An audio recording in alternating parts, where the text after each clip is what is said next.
everyone, got another knife review for you. Thank you so much to Young's Backpacking for hosting this review. Got another one of those fun knives. Not something you're going to travel with, not something that you're going to carry in public. This is one of Benchmade's black class knives, which is specifically made for military and law enforcement. A lot of people seem to like these, if for nothing else than to just be able to kind of ogle and window shop. Anyways, this is the Benchmade 9051 AFO II. Just talking about some of the specs here, the handle itself is made out of 6061 T6 aluminum with an open backspacer, so you can see here gunk can get in here. It's going to be pretty easy to rinse this guy out, and it has a black hard anodized coating on it, so it's pretty grippy. Feels really solid in hand, and in fact, speaking of being solid, if you look on the back here, on the bottom of the butt of the handle, it has a hard metal glass breaker right here, so you can use this to break glass, and I can also imagine you can use this as an impact device, so it's pretty wicked and pretty nasty. Got your lanyard hole right here, and one hit I will give this, well actually no, one thing that this does have over the previous black class knife that I gave this, that I said was I believe it was the mini reflex. For this one, this is actually, it fixes the problem, is the fact that if you look here, the pocket clip can be mounted tip up or tip down, left or right hand side. Only one hit I will give it now is like, look how low they mount the pocket clip. You're going to have a lot of the knife sticking out there. But it is nice that they gave the option to have it mounted however you want. And actually in this case, it's actually better for people who like to have tip up like myself, because more of the knife rides deeper in, versus if you like tip down, you're going to have a lot of the knife sticking out. But enough of that. Looking at the knife itself, here is the safety. Up is engaged, which means when it's up, you cannot engage the lock at all. There's no way you're going to be able to open the knife. Now when you push the safety down, finally you can engage it. Now that's one hit. If you are left-handed, you're going to have to get used to pushing the button from this hand side. This is actually meant specifically for a right-handed person. Deployment is nice and smooth, opens up really quick. Again, once you have it deployed, the knife will not disengage, and it feels really good in hand. Got a nice generous finger control right here. Fits really solidly in the hand.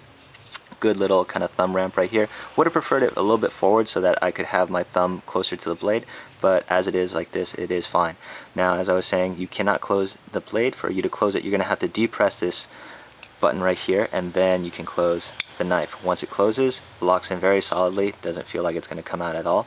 Just to give you another idea, another shot of how fast this opens. Very fast. One more time. I know this is like knife porn, right? Very cool. The blade itself is 154 cm steel, and it's been hardened to a Rockwell hardness of 58 to 61. This is a drop point design. It also comes in a Tanto variety, and comes in either, this is a satin finish, but it also comes with a blackened blade, and then you can also get it, of course, in combination or plain edge. I like the fact that the deployment button is quite large. However, it's a little bit close to the pivot screw, so it's possible that in the heat of the moment I might try to push on the pivot screw and thinking that it was the deployment button. So that's one thing I would like. It would have been cool if they made this a flat plate and then had the screw come in from the other side. If they would just switch this between the sides, this would be flat, then there would be no confusion between the screw and the deployment button. So other than that though, it's nice. This is a really cool knife. I mean, it's just fun to open and close it and play with it. But as I was saying, this is a heavy-duty knife. This is meant to be used for tactical purposes and really heavy-duty purposes. The blade itself is actually really thick. I think this is about 1/8 of an inch thick, so pretty stout. The blade itself is 3.56 inches, and the overall length is 8.51 inches. Closed length is 4.95 inches. And also, this is a hefty blade. It weighs about 5.8 ounces. So, I mean, if you're looking for weight, you might not want to look at this. As I was saying before, this is only allowed for military and law enforcement. Maybe emergency services, but typical civilians can't carry it. For example, I live in California. Definitely can't carry this around unless I had like a badge. So, yeah, just want to give you guys a look at this knife. Very cool. And if you guys can afford it, you might want to check it out. And also, if you're a cop, not cheap. This knife, the MSRP is $230, but you are getting Benchmade quality, and it's a really nice knife. So that's my little review of the Benchmade 9051. Thanks for watching, guys, and have a great day.